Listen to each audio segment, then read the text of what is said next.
Hello class 8। আমরা শিকল পড়ার গান কাজী নজরুল ইসলামের কবিতাটি শুরু করেছিলাম। শুরু করার আগে অর্থাৎ আগের ভিডিওতে আমরা কাজী নজরুল ইসলামের কবি নজরুল সম্পর্কে একটু জেনেছি এবং একই সঙ্গে তার বিখ্যাত কাব্যগ্রন্থ এবং শিকল পড়ার গান কবিতাটি কোন কাব্যগ্রন্থ থেকে নেওয়া হয়েছে জেনেছি। শিকল পড়া গান কবিতাটির পটভূমি সম্পর্কে জেনেছি এবং কবিতার প্রথম দুটি চরণ আমরা পাঠ করেছি। কবিতার প্রথম দুটি চরণেই যা বলা হয়েছে তা হলো শিকলকে ছল বলা হয়েছে, অর্থাৎ ছলনা বলা হয়েছে। কারা ছলনা বলেছে?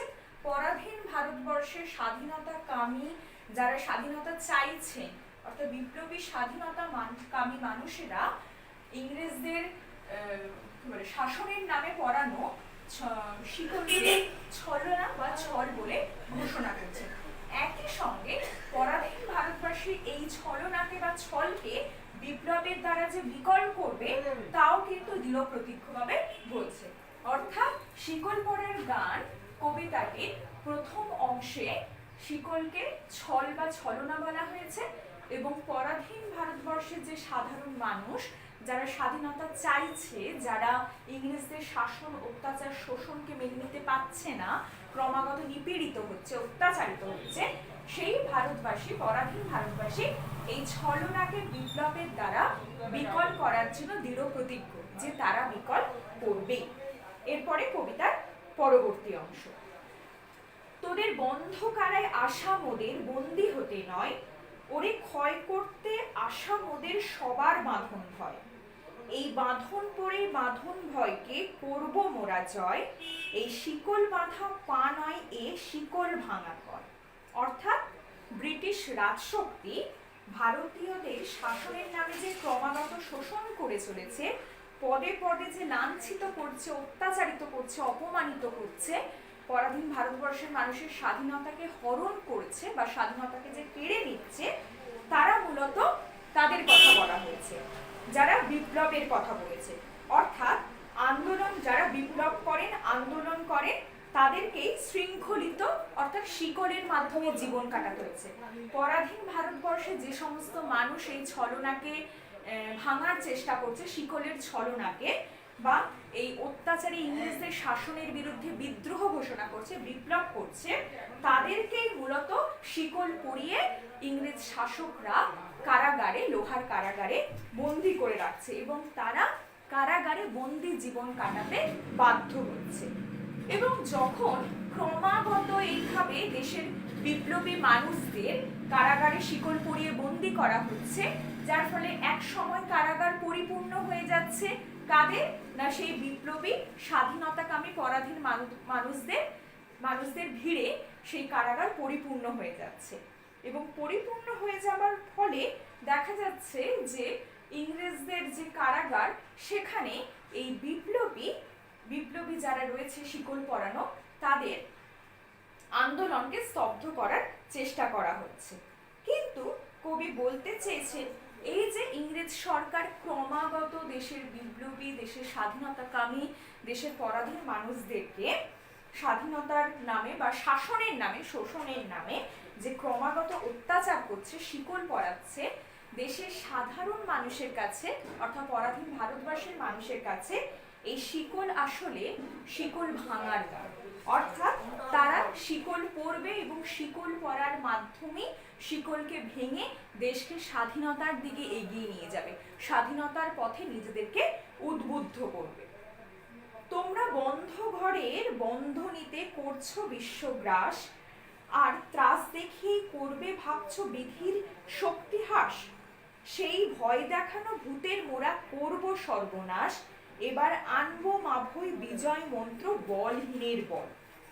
তোমরা ভয় দেখিয়ে করছো শাসন, জয় দেখিয়ে নয়, সেই ভয়ে টুটি ধরবে টিপে করব তারে লয়। মোরা ফাঁসি পড়ে আনবো হাসি মৃত্যু জয়ের।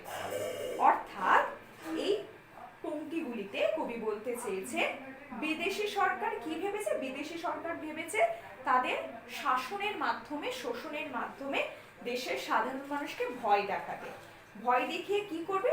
গোটা বিশ্বকে, অর্থাৎ গোটা বিশ্বের যে সাধারণ পরাধীন মানুষ রয়েছে তাদেরকে গ্রাস করবে, তাদেরকে আত্মসাৎ করে নেবে। কিন্তু কবি বলছেন তা সম্ভব নয়। কারণ কারণ সবাই ভীত নয়, সবাই ভীরু নয়, তাদের মধ্যেও সাহস রয়েছে, তাদের মধ্যেও বীরত্ব রয়েছে। তাই দেশের ইংরেজ সরকার যদি বা ভাবে যে ভয় দেখিয়ে গোটা বিশ্বকে, বিশ্বের সাধারণ মানুষকে গ্রাস করবে, তা কিন্তু সম্ভব হবে না। তাই কবি বলছে, কারণ বিধাতা তৈরি, এই গোটা বিশ্ব জগতে তো ঈশ্বর রয়েছে, বিধাতা রয়েছে। প্রত্যেক ধর্মীয় গোষ্ঠীর মানুষ তাদের বিশ্বাস অনুযায়ী, ধর্ম অনুযায়ী ঈশ্বরকে বিশ্বাস করে। সুতরাং এই ঈশ্বরের সৃষ্ট জগতে কিন্তু ত্রাস বা ভয় ক্ষণস্থায়ী, দীর্ঘস্থায়ী নয়। ত্রাস মানে কি? ত্রাস শব্দের অর্থ হলো ভয়। অর্থাৎ ঈশ্বরের সৃষ্টি এই গোটা বিশ্ব জগতে কিন্তু ভয় বা ত্রাস কিন্তু দীর্ঘস্থায়ী নয়। অর্থাৎ ভয় বা ত্রাস কিন্তু এক সময় ঠিক বিনষ্ট হবে, মানুষের মধ্যে শক্তি আসবে, মানুষের মধ্যে সাহসিকতা আসবে, এবং সেই সাহসিকতার মাধ্যমে তারা বিপ্লবের পথে এগিয়ে যাবে। যেদিন ভয় দেখানো ভূতকে সকলে পরাজিত করতে শিখবে, সেদিন আবার ভয় দেখানো ভূতকে, অর্থাৎ এখানে কবি ভূতের কথা বলতে চেয়েছেন মানে কি, তোমরা ভয় দেখিয়ে করছো শাসন। অর্থাৎ এখানে ইংরেজ সরকার ভয় দেখাচ্ছে সাধারণ মানুষকে। কিসের ভয়? না তাদের ক্ষমতার বল। সেই ক্ষমতার ভয়কে কবি বলছেন যে ক্ষমতার ভয়কে আমরা তাদের গলার টুটি, এখানে টুটি মানে হলো গলা, সেই টুটি টিপে ধরবে। টুটি মানে হলো গলা, তাহলে টুটি মানে হলো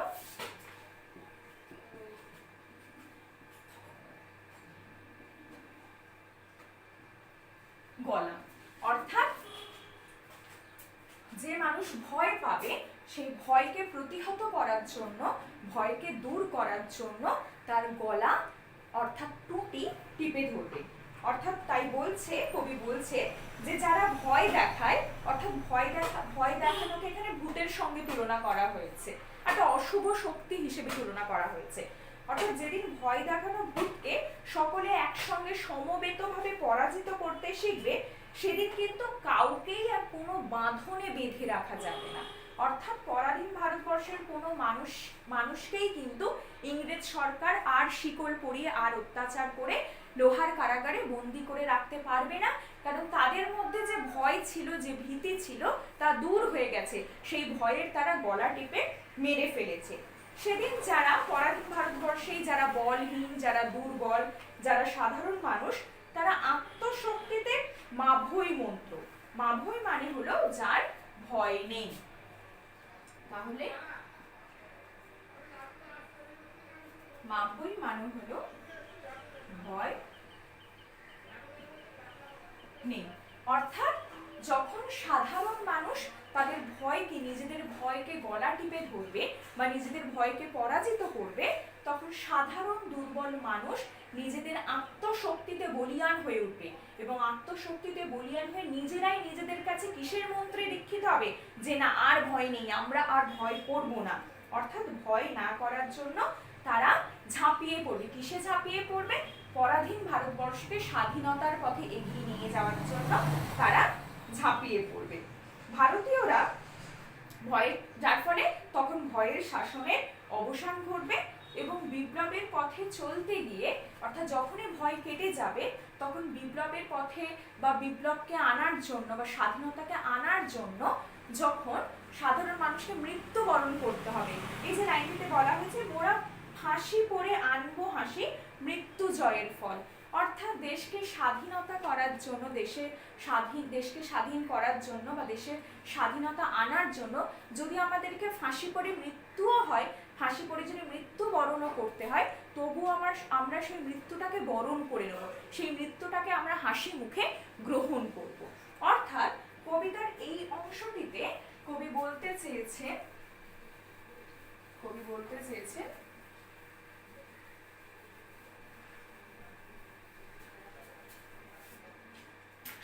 দেশের সাধারণ দুর্বল মানুষ, দেশের সাধারণ দুর্বল মানুষ নিজের ভয়কে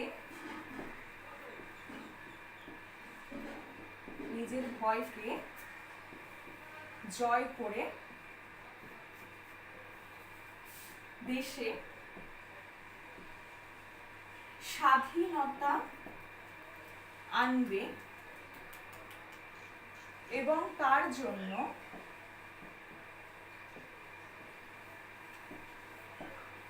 মৃত্যুবরণ করবেও হাসি মুখে, মৃত্যুবরণ করবেও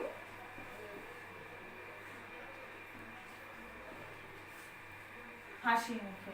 অর্থাৎ কবিতার এই অংশে কবি বলেছেন যে দেশের যারা সাধারণ মানুষ, যারা দুর্বল মানুষ, তারা নিজেদের যে ভয় রয়েছে সেই ভয়কে জয় করবে এবং ভয়কে জয় করে দেশে স্বাধীনতা আনবে এবং সেই স্বাধীনতা আনার জন্য যদি তাদের মৃত্যু হয়, অর্থাৎ তাদেরকে যদি ফাঁসিও হয় বা ফাঁসিও গ্রহণ করতে হয়, তবুও তারা তা হাসি মুখে গ্রহণ করবে। এই ভিডিওটা এতটাই। শিকল পরার গান কবিতাটির পরবর্তী অংশ আমরা পরের ভিডিওতে আলোচনা করব।